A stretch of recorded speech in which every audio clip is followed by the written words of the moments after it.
Hello, Scorpio! Welcome dito sa iyong month-end reading. So, it's the 4th week of March already. This reading is for March 22 hanggang 31. Hello and welcome to all, no? Bago man o datihan dito sa ating YouTube and Facebook. Maraming salamat po sa ating mga kababayan, mga nanonood dito sa Pinas at sa ibang bansa. Maraming salamat sa pag-express ninyo ng support, sa pag-express ninyo at pag-appreciate ninyo ng aking mga readings, sa mga wonderful comments, no? At sa mga bago dito, please don't forget to like, share, follow, and subscribe. Regarding personal reading services, meron tayong ongoing promo, 50% off pagdating sa ating video call personal reading. So, kung interested kayo, mag-book or mag-inquire, dumiretso kayo sa aking Facebook page, which is yung link nakalagay sa description below. Basahin yung mga nakasulat dyan sa baba. Dyan yung link, itap nyo lang, mapupunta kayo sa aking official Facebook page. Ayan. Shoutout sa ating mga YouTube channel members and also dun sa mga nag-avail ng ating Facebook subscriptions. At thank you very much din sa mga pabalik-balik na nag-avail ng ating mga personal reading services. Ayan, maraming salamat po sa pagtangkilik at pagtitiwala, no?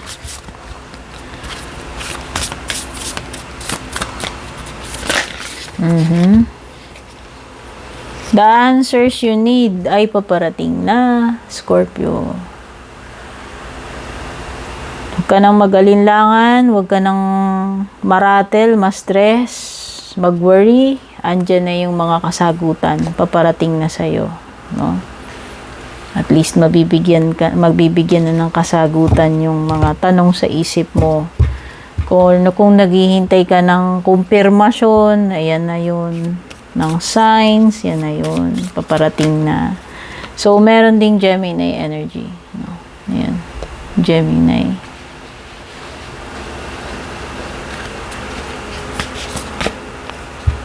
Work through your fears. O, diba? Huwag ka nang matakot. Huwag ka nang matakot, ma-stress, mag-anxiety, mag-worry. Darating ning mga kasagutan, Scorpio. Huwag ka nang mag-alala. No? Ayan. Merong Scorpio energy. O, ikaw to. Ikaw yung tinutukoy talaga. Work through your fears. O, diba? Tugman-tugma. O. Ano ba tong mga kinakatakutan mo, Scorpio? Kung ano man yan, mga yan, mas makapangyarihan ka. Mas makapangyarihan si God dyan sa mga kinakatakutan mo. You should conquer your fears, no? Learn to live with these fears. Kasi walang mangyayari kung paano ba? Learn to overcome, hindi learn to live with these fears. Kasi iba yung tunog nun eh. So, parang live with your fears, parang mabubuhay ka na, buong buhay mo nasa takot, no? So, yun na nga. You have to overcome. Conquer your fears. Walang mangyayari kung nabubuhay ka sa takot. Mas maganda na lang yung mag-focus ka doon sa pwede mong gawin kaysa maging baldado ka dahil dito sa iyong fears. Wala rin namang mako-contribute pag nag-anxiety ka, natatakot ka. No? Etong fear mo, yan yung magpapaparalyze sa iyo. Kasi dahil sa takot mo, may mga bagay ka na hindi mo na magawa. Dati mong nagagawa, ngayon di mo na magawa dahil sa takot mo. Napangungunahan ka na ng takot. No? So, ayan. Importante na magawan mo daw ng paraan itong mga fears mo. Deal with your fears. Work through your fears, no? Scorpio.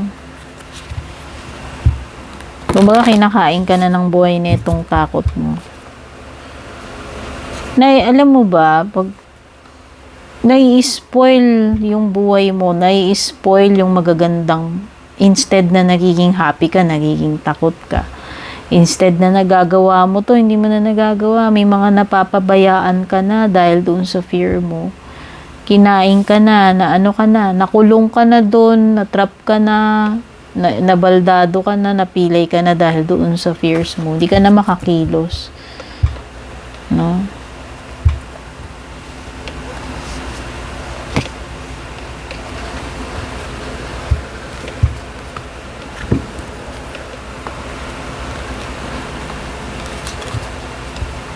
Ano ba? Hindi, mali. Sorry.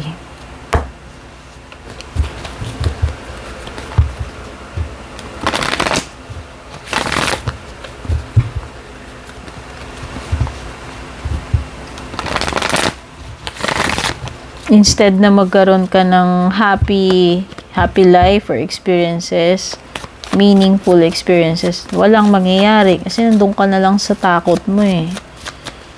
No, walang ano, pagkatakot ka lagi, parang walang pagbabago na maganda.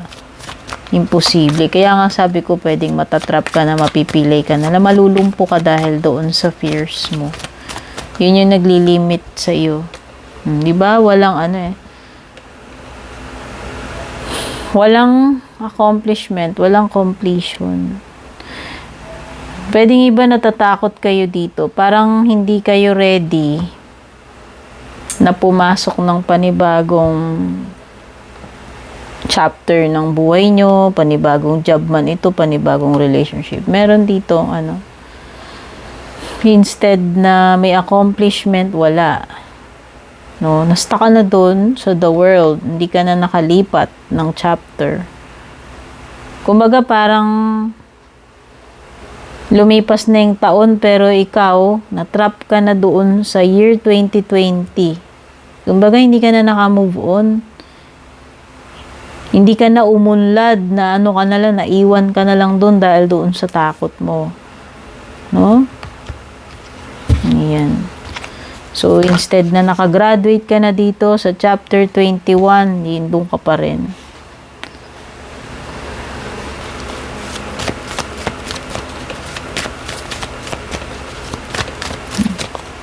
Alam mo, ayan na yung tower card.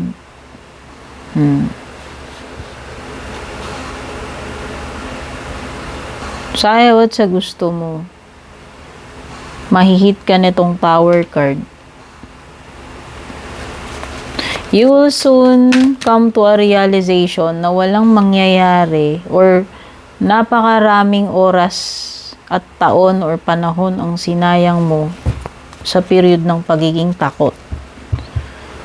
Eventually, tatamaan ka rin naman ng tower. Mangyayari din naman yung kinakatakutan mo, Scorpio. Hindi naman sa nananakot ako, pero ayan. Puro takot eh, no? Takot yung card, takot yung word. Pero hindi kasi yun yung lumalabas. Kung ano man talaga itong iniiwasan mo, Scorpio, alam mo, may mga natural course or plan or destination. Hindi mo yung mababago, nakaplano na yun sa timeline. Naka-imprint na yun. Nakatala na sa ano, na mangyayari. Meron talaga ditong mga bagay, Scorpio, na kahit anong ingat mo, kahit na anong prevent mo, iwas mo, tatama at tatama yun. Halimbawa, nakatakda talagang tumama yung asteroid sa Earth noong unang panahon. Kaya nagkaroon ng Ice Age. Parang ganun. Magtago ka man sa lungga, magtago ka man dun sa... Hindi ka makakapagtago, hindi mo maiiwasan yung tama ni the tower. Mukhang mahihit ka na itong tower na to. Meron ng mga dapat baguhin dito, Scorpio. It's for your own good. And there is no point of avoiding it. The more you avoid the tower card, the more nakakabulin ka niya. Kasi supposed to be, itong tower moment na yan, dapat noon pa nangyari yan. Kaya lang dahil dito sa pagiging takot mo, duwag mo, kakaiwas mo, napopostpone lang ng napopostpone itong tower moment, pero nakatakda talagang tumama sa'yo yan. Kumbaga parang, sige, pinapadama-dama ka niya, dinidelay-delay, pero doon din babagsak eh. Yun din yung ending. May mabubuwag na dito, may kailangan ng tibagin, baguhin, i-give up, palitan. At hindi ka na makakaiwas dito sa kinatatakutan mong mangyari. Haharapin at haharapin mo yan. No? Actually, walang preparation sa tower. Talagang ganyan yung purpose niya. Yan ang mission lagi ni tower. Okay? Nasta ka na dito, Two of Swords. So, ano ba yan? Nakripol ka na, napilay ka na, nakaupo ka na lang, di ka na makatayo dyan. Unable to see dahil sa fears mo, binubulag ka literal netong fears mo. Ayan, binubulag ka ng fears mo. Ito yung nagiging, nagpapapilay sa'yo, nagpapabulag, nagpapastuck sa'yo dyan. Na stalemate ka na, kumbaga sa chess, di ka na corner ka na. Wala ka nang move. Okay, so may water sign again, another water sign, o pwedeng ikaw lang din ito. Okay. Someone showing immaturity. Baka ikaw yan, Scorpio. Dahil dito sa mga fears mo, you are showing up here na nagiging immature, takot. Takot umalis sa comfort zone. Takot sumugal, takot masaktan, takot mag-fail, pero dahil sa ganun, wala na mangyayari sa'yo, naipit ka na dito sa Two of Swords, no? So, eventually, haharapin mo pa rin yung mga fears mo, hindi ka pa rin makakaiwas dyan. There is no way or other direction to go but to face your fears. You see, there is no growth, no expansion. The answers indeed that you are waiting for, paparating na with the Ace of Swords. You will soon gain clarity over a situation. You will soon receive kung ano man itong katotohanan lalabas, kaliwanagan, kasagutan. At nakikita ko na you will go through a difficult situation. No, you will be able to survive a difficult situation. You will be able to find a way to solve a difficult problem or conflict with the Ace of Swords. No? So, yan, maganda. Okay? This is taking action also. I almost forgot na si Ace of Swords nga pala speaks about you have to do something about it, Scorpio. Huwag mong titigan. Gawin mo. Gumawa ka ng paraan. Kumbaga, may nasusunog, anong gagawin mo? Panonoorin mo lang? Siyempre hindi. You have to do something. No? You have to decide, you have to do something. Okay? Take action. Okay? So, nakikita ko, pwedeng may mga delay sa travel. Matatapos na yung period mo ng paghihintay. Ayan na. Oh, you see, you have the 9 of Wands in reversed. So, kung ganyan, maghihintay ka pa rin, pero lumitaw siyang ganyan. So, ibig sabihin, kung ano man itong hinihintay mo, kung matagal mo nang hinihintay, yan, paparating na yan. Okay? I can see you here being afraid again, being immature, takot tanggapin yung ending, takot tanggapin, i-embrace yung pagbabago. Meron ng mga bagay dito, Scorpio, na dapat nang matapos. Dapat nang matapos, pero napiprevent dahil sa fears mo.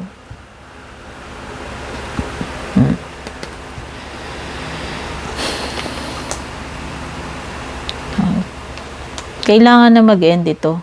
Tanggapin mo na tong Death card. I-conquer mo na yung fears mo, Scorpio. Nadidelay lang yung mga bagay. Yung mga pagbabago na dapat na dumarating, magagandang pagbabago, napipigilan dahil dito sa iyong fear. Lalo ka lang natatrap dyan sa sitwasyon mo. Lalo mo lang hindi tinutulungan yung sarili mo. No? Love life, waiting and respect. Dream. Okay. So, I can see someone darating sa buhay mo. Pwedeng eto na yung person Yung the one na hinihintay mo na magbibigay sa iyo ng respeto. Ito na yung dream relationship, dream person na inaasam mo. Only kung tatanggapin mo yung mga endings and i-embrace mo ito, death card. Takot ka sa changes eh. Nire-resist mo mag-end. Kahit tapos na, parang pinipigilan mo dahil sa fears mo. Okay? Takot ka ba uli magtiwala? Takot ka ba uling pumasok sa bagong relationship? Kasi may nangangamoy dito na magandang relationship darating sa iyo. Something na genuine, something na deserve mo. Ito na yung hinihintay mo pagdating sa relationship. Pero nabablock dahil sa iyong fears. Okay?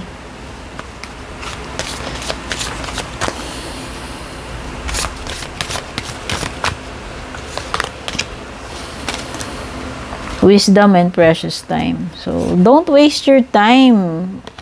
Don't waste your time sa mga walang kapararakang bagay, Scorpio. Time is gold. Time is precious. Any lost time will not be coming back. Parang tao.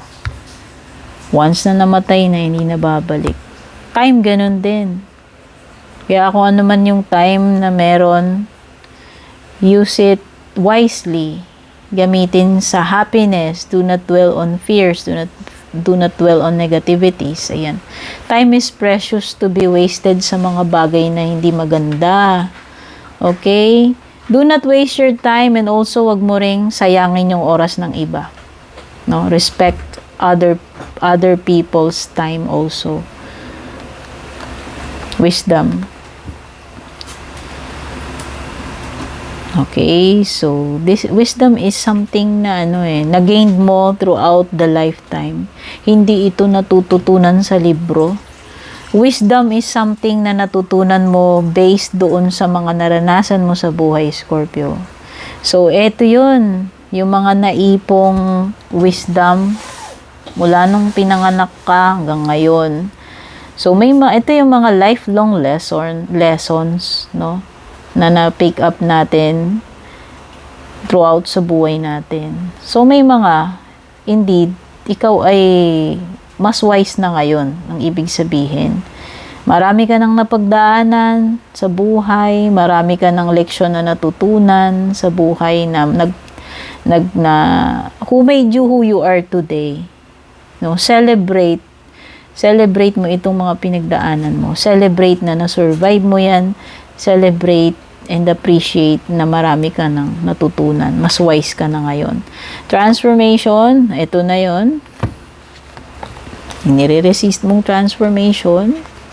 The Tower and the Death card. No? What's the transformation card telling you? Surrender. Surrender to a transformation in your life that is happening for your highest good. Ano ba yung binanggit ko kanina?